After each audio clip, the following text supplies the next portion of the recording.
काम होत नाही म्हणतोस. अनेक प्रयत्न करून थकलास तरी सुद्धा यश मिळत नाही, हीच परिस्थिती आहे ना. आता ह्या परिस्थितीतून मार्ग कसा काढायचा ना, हे तुला सांगतो. अगदी अखेरपर्यंत शांत चित्ताने मन लावून ऐक. बऱ्याच वर्षांपूर्वी एकदा एका विद्वानाने दोन व्यक्तींची कष्टांची मानसिकता तपासण्यासाठी त्यांना जिथे काहीच मिळत नाही ना, अशा एका छोट्याशा गावाजवळून साखर आणायला सांगितलं. आता दोघे जण साखरेच्या शोधात निघाले. गावात समीप कोणतेच दुकान नव्हते.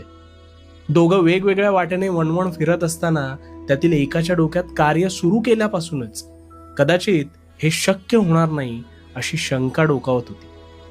तरीही फक्त मिळणाऱ्या पैशांच्या मोहापायी नकारात्मक विचार घेऊन तो वणवण भटकत होता. पण दुसरा मात्र खरा मेहनती होता. त्याने हेच कार्य आपल्याला काही केल्या मनापासून पार पाडायचे आहे, मग त्याचे परिणाम काहीही असले